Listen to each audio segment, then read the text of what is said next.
रामकृष्ण हरी.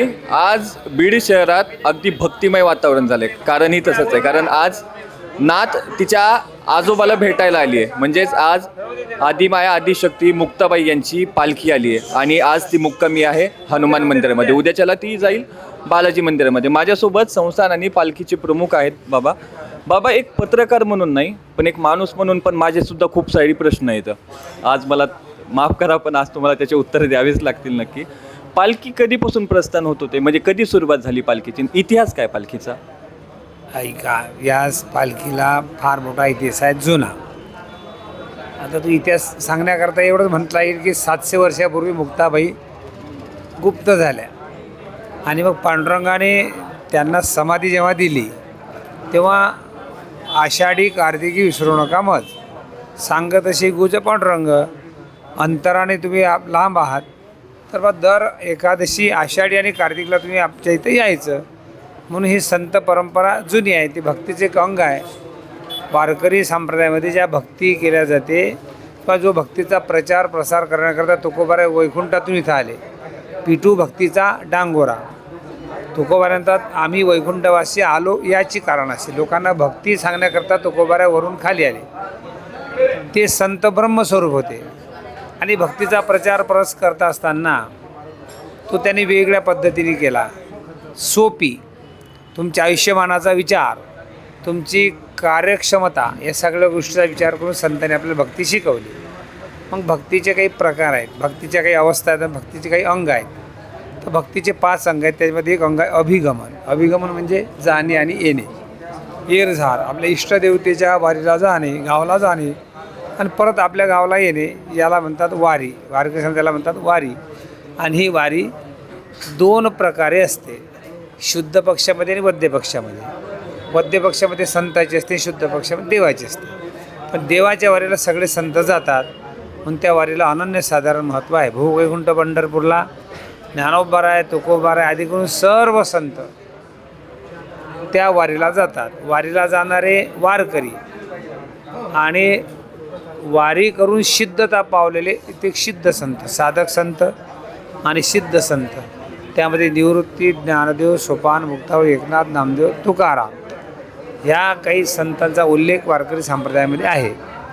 आणि याच्या व्यतिरिक्त अनेक संत आहेत, पण या संतांमध्ये सर्वांचं मोठेपण ज्ञानोबारायांच्या मोठेपणामध्ये आहे, सर्वांचं मोठेपण मुक्तांच्या मोठेपणामध्ये आहे. म्हणून हे प्रमुख पालखी सोहळे आहेत महाराष्ट्रामधले. आळंदीवरून ज्ञानोबाराय, देऊळवरून तुकोबाराय, त्र्यंबकेश्वरवरून निवृत्तीनाथ, पैठणवरून नाथ बाबा आणि मग असे आदिशक्ती मुक्ताबाईसुद्धा मुक्ताईनगरवरून निघतात, तापीतीराहून भीमातीरकडे. तर या पालखी सोहळ्याला इतिहास आहे, तो आहे 700 वर्षाचा. पण आपल्याला त्याचा इतिहास 350 वर्षाचा सांगते, 318 वर्षाचा. मुक्ताबाईंचे वारकरी जे होते, झेंडूजी महाराज बेडीकर, सकाराम महाराज इलोरेकर, प्रसाद महाराज अमळनेरकर, मुकुंद महाराज हेनगावकर, हे यांना इतिहास आहे. गोविंद महाराज उतराणकर यांचा इतिहास आहे 250 वर्षाचा. ते मुक्ताईच्या वारकरी होते. आता यांचा जर 250 वर्षाचा इतिहास आहे, तर मुक्ताबाईच्या वारीचा हा 318 वर्षाचा इतिहास आहे. नेमकी वारी कोणी सुरू केली ते काही सांगता येणार नाही, पण कालाच्या ओघामध्ये आपल्याकडे जो इतिहास आहे तो रामबंधू आणि श्यामबंधू, एक दुधेरगावकर बंधू होते. त्यांनी जवळजवळ हे 300 वर्षाच्या आधी वारी सुरू केली असा इतिहास तो लेखी नाही, पण श्रवणीय आहे. वाडवडिलांनी सांगितलं. त्याला जिथं संत प्रमाण नसते तिथं श्रेष्ठाचार मानावा लागतो. आणि श्रेष्ठाचार हा असा असतो की येथ वडील जे जे करते तया नाम धर्म ठेवते. म्हणून 318 वर्ष आम्ही या सोहळ्याचे साजरे म्हणजे चालून राहिलो. हे 318 वर्ष आहे. बीडमध्ये कधीपासून येते पालखी? आता त्याचा काही कालावधी नाही, पण तुम्ही जर एखाद्या म्हाताऱ्या माणसाला विचारलं तर तो असं सांगतो की बाबा माझे आजोबा सांगत होते आणि आमचे पंजोबा सांगत होते. पण पिढ्यानं पिढ्याचा असा वारसा आहे. तर निजामशाहीच्या काळामध्ये सुद्धा ही पालखी या बीड शहरातून गेली असा ॲडव्होकेट चपळगावकर यांनी मला, त्यांचे जे वाडवडील होते त्यांनी सांगितलं की परकीय सत्तेमध्ये निजामशाहीमध्ये सुद्धा ही पालखी या परिसरातून गेली. याचा अर्थ याला फार मोठा कालावधी झालेला आहे. एकंदरीत सांगायचं झालं तर खूप सारे थोडं संत महात्मे भेटलेले आहेत आपल्या महाराष्ट्राला. सगळ्यात पहिल्यांदा पालखी कोणत्या संताची होती? कोणाची होती म्हणजे आता ते प्रत्येक संत पंढरपूरला गेले त्या कालखंडामध्ये, पण मग त्याला व्यक्तिगत जाणं वेगळं आणि जगदोद्धाराला धरले होता सर्वांना सोबत घेऊन जाणं वेगळं. त्या पालखी सोहळ्याचा याला दिंडीचं स्वरूप ज्ञानोबारांच्या पालखी सोहळ्याला जसं हैबत बाबांनी दिलं, त्याच्या आधी पालखी सोहळा जातच होता. तुकोबारांचे जे नातू नारायण महाराज त्यांनी तो पालखी सोहळा सुरू केला. त्याच्या आधी तो पालखी सोहळा होता. आता मुक्ताबाईच्या पादुका हातामध्ये घेऊन झोळीमध्ये घेऊन अनेक वारकरी गेले, पण ते व्यक्तिगत गेले. आता त्याला स्वरूप आलं. महाराष्ट्रामध्ये संत परंपरा जगाच्या उद्धाराकरता जेव्हा तयार झाली, ज्ञानोबारांचं जे वाक्य आहे काय आहे, तैसा वाघ विलास विस्तारू, आनंदाचे आवारू मांडू जगा, अर्जुनाची नि व्याजे, श्री गीता प्रकाशनी श्रीराजे, संसारा एवढे ओझे फेडले बीडचे नाही, महाराष्ट्राचे नाही, भारताचे नाही, जगाचे. म्हणजे विश्वात्मक भाव, विश्वकल्याणाचा, जगाच्या उद्धाराचा विचार संतांचा विचार असल्यामुळं त्याकरता सर्वांना सोबत घेऊन हे पालखी सोहळ्याचं रूपांतर संतांनी त्याच्यानंतरच्या कालखंडामध्ये झालं आणि लोकांनी त्यांना हे सार्वजनिक स्वरूप दिलं. हे सर्वाच्या उद्धाराचा विचार आणि स्वरूप असल्यामुळं सामूहिक स्वरूपाची वारी आहे. महाराज आत्ता पाहायला गेलं तर महाराष्ट्रात नवतरुण, मी सुद्धा नवतरुण आहे, आत्ता मी पाहतोय पालखीमध्ये खूप नवतरुण पोरंसुद्धा वारकरी झालेत. पण एक आरसा असाही महाराष्ट्रातलं आहे, काही नवतरुण पोरं खूप हारी गेलेले आहेत व्यसनांचे वगैरे, त्यांच्याबद्दल काय सांगा? तरुणांनी तर खरं ज्ञानेश्वरी वाचायला पाहिजे, तरुणांनी गाथा वाचायला पाहिजे, तरुणांनी गळ्यामध्ये तुळशीची माळ घातली पाहिजे, तरुणांनी पंढरीची वारी केली पाहिजे, तरुणांनी वारकरी संप्रदाय विचार वसा स्वीकारला पाहिजे.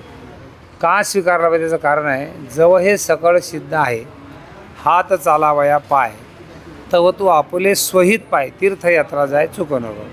मनुष्य जन्म पुन्हा पुन्हा मिळत नाही. आता मिळाला पुन्हा मिळेल याची शाश्वती नाही. आणि मग त्या जन्माचं सार्थक, तुका म्हणे जन्म आल्याचे सार्थक, विठ्ठलाची एक देखील या वारीमध्ये जीवनाचं सार्थक आहे, वारीमध्ये जीवनाची सफलता आहे, वारीमध्ये जीवनाची धन्यता आहे. धन्य वारकरी तुका म्हणे येथीचे, वारकऱ्याचं जीवन धन्य आहे. म्हणून तरुणांनी या प्रवाहामध्ये आलं पाहिजे. या प्रवाहामध्ये तरुण आला, तरुण जर तरुण राहिला तर तो तरुण जाईल याची शाश्वती नाही. पण या विचाराला पकडून राहिला तर तो तरुण गेल्याचं राहणार नाही. तर तरुण होऊन येईल आणि आपल्या जीवनाचं सगळ्या वाटोळं करून येईल. त्याच्याकरता त्यांनी वारकरी समाज विचार स्वीकारला पाहिजे. दुसरं कारण असं आहे, भगवंताला जी भक्ती आवडत असते ती भक्ती तरुणपणातली आवडत असते. परमार्थ तरुणपणातला का आवडतो? आपण एखादा आंबा आहे, कच्चा आंबा म्हणजे कैरी ज्याला म्हणतात, तो आपण आवडीने खातो काय? खात नाही. अतिशय जास्त झालेला इकरलेला तोही आपण आवडीने खातो. परिपक्व दशेला आलेला, पाळाला आलेला, पक्वलेला आंबा आपण आवडीने खातो. तसा देवाला आवडणारा परमार्थ हा तरुणपणातला आहे. म्हणून तरुणा भाग्यवंत नटे हरी कीर्तनी. तरुण जर या मार्गाला लागला तर त्याचे पितर हे आनंदित होतात, देवता त्याच्याकडे पण नृत्य करतात. मोदंती पितरहा नृत्यंती देवता. हा विचार आपल्या संत साहित्यामध्ये असल्यामुळं, नारद भक्ती सूत्रामध्ये असल्यामुळं तरुणांनी या प्रमाणे आलं पाहिजे. ते त्यांच्या हिताचं आहे. तरुण जर या परमार्थामध्ये आला तर तो देवाच्या आवडीचा विचार आहे. आवडे दिवाशी तो एका प्रकार. तरुणांनी व्यसनाच्या आधी न होता वारकरी समाज विचार वसा स्वीकारावा अशी माझी व्यक्तिगत आणि भूमिका आहे. म्हणून वारकरी संप्रदायामध्ये या प्रवाहामध्ये येण्याकरता आम्ही नेहमी तरुणांना आवाहन करतो. म्हातारी माणसं परमार्थाला आले तर ते प्रशासनालाही बोजे आहेत. म्हातारपणामध्ये परमार्थ करावा तो केला पाहिजे, पण ठाईच वैशोनी करा. एकचित 90 वर्षाचे तुम्ही सांगता वारीला निघाले, तुमचं काय? तुमचं घरही त्याच्यामध्ये चिंतित आहे, तुम्हालाही त्याचा त्रास आहे, इतरांनाही त्रास आहे. तरुणांनी या प्रवाहात यावं, पण येत असताना इव्हेंट म्हणून येऊ नये. हा एक आपल्या उद्धाराचा विचार आहे. आपल्या हा जीवनशैलीचा भाग नाही तर आपल्या जीवनाचा भाग आहे. आपलं जीवन कृतार्थ, धन्य आणि सफल करणारा भाग आहे. हा विचार करून तरुणांनी यावं. बाबा तुम्ही तिथे पुजारी आहात ना तिथे मंदिराचे, हे किती वर्षांपासून चालू आहे पालखी वगैरे? पहिले माझे वडील पुजारी होते. 2005 पासून मी आजपर्यंत पुजारीचं काम मुक्ताबाईच्या पालखी सोहळ्यात करतो आहे. आणि आता किती जिल्ह्यातून जाते पालखी?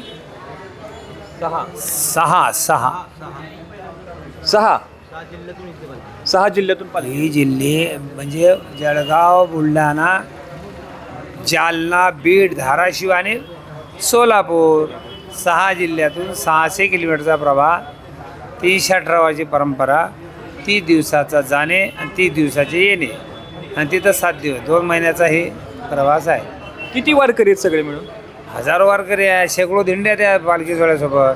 पण आम्ही शासनाला प्रशासनाला बोज होऊ नये, त्यांना अडचण येऊ नये म्हणून वेगवेगळ्या पद्धतीने त्यांच्या दिंड्या, त्यांचे मुक्कामं हे आपल्या पद्धतीने करतात. 129 दिंडीची नोंद आमच्या सोहळ्यासोबत आहे. आणि आपल्या सध्या पालखीसोबत किती वारकरी असतात? आपल्या वैयक्तिक स्वतः वारकरी आहेत व्यक्तिगत 3 ते 4 हजारापर्यंत 3000 वारकरी आहेत. एकंदरीत मला तर माझ्या सगळे प्रश्नाचे उत्तर भेटलेत. बीड शहरातलं वातावरण सध्या अगदी भक्तिमय झालंय. 2 दिवस आज आणि उद्याच्याला मुक्ताबाईंची पालखी इथे प्रस्थान करते. इथे प्रस्थान आहे मुक्ताबाई. बाळा, तू कधीपासून येतोस पालखीमध्ये? कधीपासून येतं? कधीपासून तो लास्ट येतो. कधी दर्शन आला?